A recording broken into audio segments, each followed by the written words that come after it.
93, Acadiana's News Channel at 10.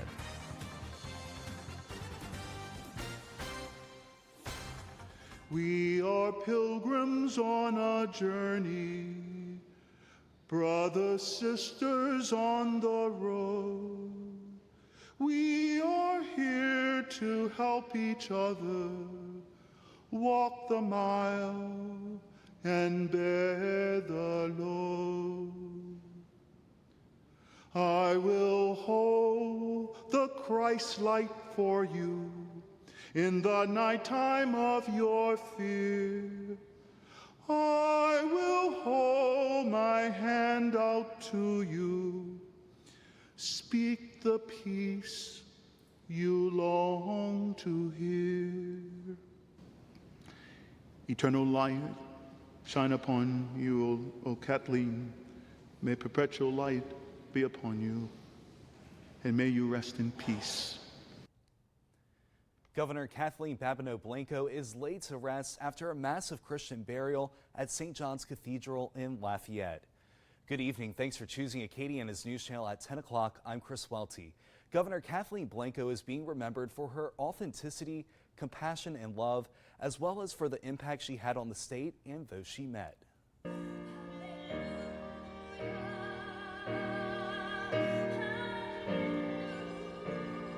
Hundreds packed St. John's Cathedral to honor Governor Blanco and say goodbye. Her family offering heartfelt thanks for the support they've been given.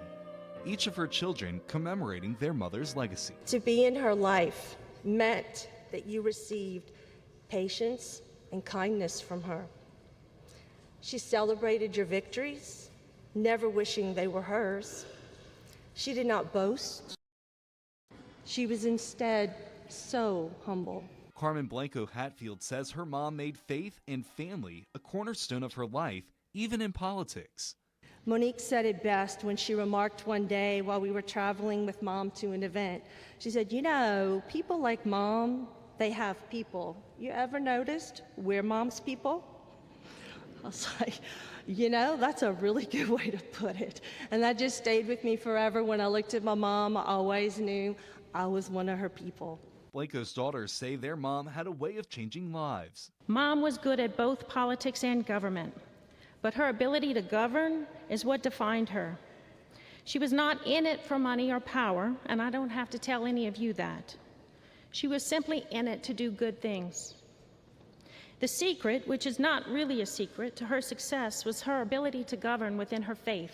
The governor's family says until her final breath, she never gave up on faith and hope. Although she is gone, her love has left an eternal mark on each of us and the world. Friends, family, and co-workers are sharing memories of Governor Blanco. Katie Easter continues our team coverage.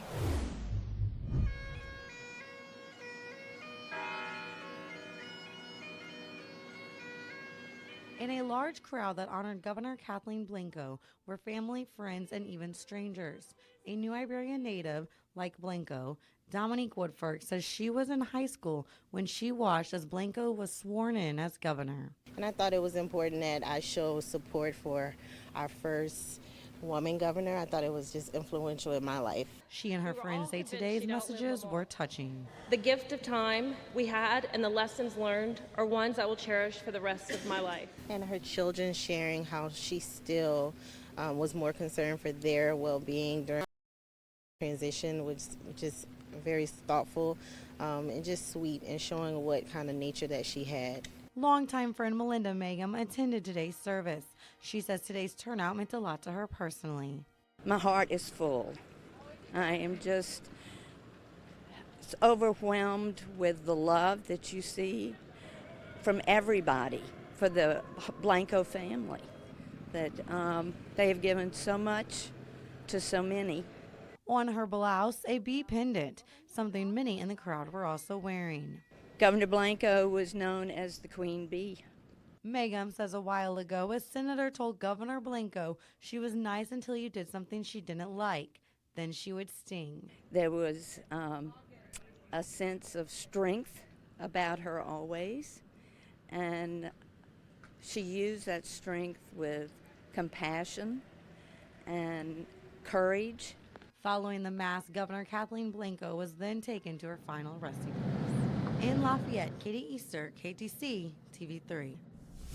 The Lafayette Fire Department saluted Governor Blanco and draped the American flag over University Avenue as her funeral procession made its way to her final resting place. Blanco was buried during a private service. Here's Eric's 24-hour forecast. It was a gloomy day for the funeral over at the cathedral with lots